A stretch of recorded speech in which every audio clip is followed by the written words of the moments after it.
4x² minus 20x দেওয়া আছে। এখন আমরা 4কে এভাবে ভাঙতে পারি, 4x² লিখতে পারি।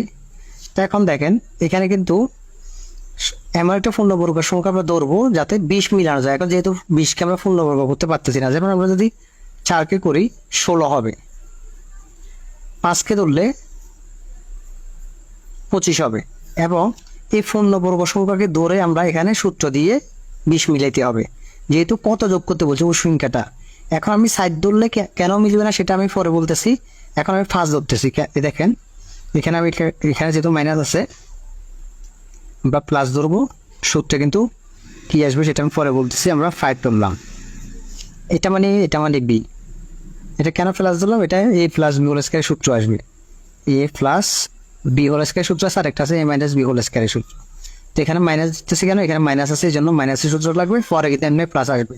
সূত্রটা কীরকম, a² plus 2ab plus b² সূত্র, এটা পরে তো এমনি প্লাস থাকবে।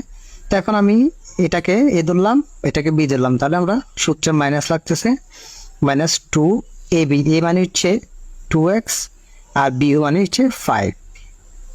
তাহলে আমরা এখন এটাকে গুণ করলে কিন্তু 20 হবে, 5 দুগুণা 10, 10 দুগুণা 20, 20 মিলিয়ে গেছে, ঠিক আছে। তো এখন আমরা এই 20কে মিলানোর জন্য এটা আমি এভাবে লিখি, আবার এটা জাস্ট বোঝানোর জন্য বলতেছি। এখানে 20x কিন্তু মিলছে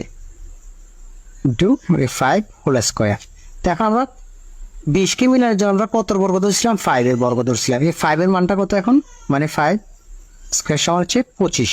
এই 25 হচ্ছে আমাদের আনসার। আমরা 20 মিলানোর জন্য 5 এর বর্গ নিচ্ছি, এখন 5 এর বর্গটা কত, 25, এখানে অপশনটা 25 পাবেন। এটা হচ্ছে বোঝানোর জন্য আমি বলে দিলাম। হ্যাঁ, পরে ওগুলো আরো সহজ হবে। ফি এর মান কত হলে, ফি এর মান